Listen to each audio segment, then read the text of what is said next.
जन्माष्टमी पर भूलकर ना करें यह गलतियाँ। हमारे शास्त्रों में हर व्रत के कुछ नियम बताए गए हैं। जानते हैं उन नियमों के बारे में। माना जाता है कि पूजा में इन गलतियों को नहीं करना चाहिए। अगर आप इन गलतियों को करते हैं तो पूजा का फल प्राप्त नहीं होता है। तो जानते हैं कि वह कौन सी चीज़ें हैं जो हमें भूल कर भी पूजा में नहीं करनी चाहिए।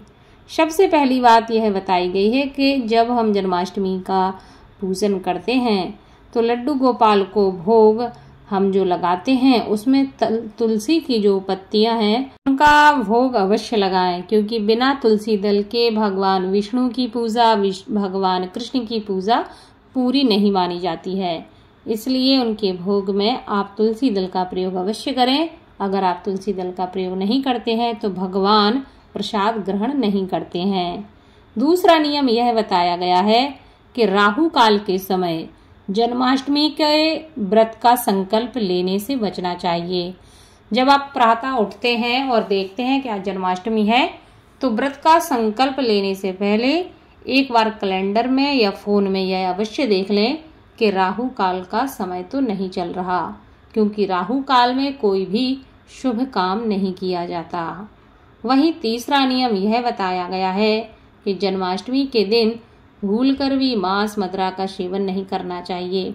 वैसे तो व्रत में ये चीज़ें नहीं खाई जाती हैं, लेकिन घर में भी कोई ना खाए, जो व्रत नहीं है उनको भी ऐसा नहीं करना चाहिए। जन्माष्टमी के व्रत में बताया गया है कि किसी भी प्रकार के अन्न को ग्रहण नहीं करना चाहिए, लेकिन यह अलग अलग जगह अलग अलग प्रथा है, हर जगह का अपना अपना नियम है, उस प्रकार से कर सकते हैं। लेकिन जो शास्त्रों में बताया गया है वह यही है कि आपको फलाहार करके ही इस व्रत को करना चाहिए। भोग बनाने में लहसुन प्याज का इस्तेमाल नहीं करना चाहिए। वैसे तो किसी भी व्रत में लहसुन प्याज का प्रयोग होता ही नहीं है, तो इस व्रत में भी नहीं करना चाहिए। धार्मिक मान्यताओं के अनुसार जन्माष्टमी पूजा के समय काले रंग के कपड़े नहीं पहनने चाहिए। काले हों, नीले हों, इन रंगों से बचना चाहिए। भगवान कृष्ण की कृपा पाने के लिए इस दिन पीले रंग के वस्त्र आपको धारण करने चाहिए।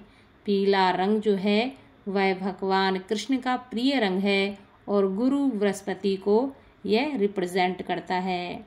जन्माष्टमी का पारण सूर्योदय के पश्चात अष्टमी तिथि और रोहिणी नक्षत्र के समाप्त होने के बाद किया जाना चाहिए। वहीं अगले नियम में बताया गया है कि जन्माष्टमी पर किसी का दिल ना दुखाएं, किसी से वाद विवाद ना करें, लड़ाई झगड़ा ना करें, अपमान ना करें, किसी की चुगली ना करें और मजाक ना उड़ाएं। वहीं 9वां नियम इस प्रकार बताया गया है कि अगर अष्टमी तिथि और रोहिणी नक्षत्र में से कोई भी सूर्यास्त तक समाप्त नहीं होता तब जन्माष्टमी का व्रत दिन के समय नहीं तोड़ा जा सकता। ऐसी स्थिति में व्रती को किसी एक के समाप्त होने के बाद ही व्रत तोड़ना चाहिए। जन्माष्टमी के व्रत में नमक का सेवन भी वर्जित बताया गया है। वैसे आजकल के समय में हर कोई व्रत वाला नमक प्रयोग करता है। यह अपने अपने घर और अपने वातावरण और अपने अपने जगह के नियम सिद्धांत हैं, लेकिन शास्त्रों में तो यही बताया गया है कि नमक का सेवन नहीं करना चाहिए।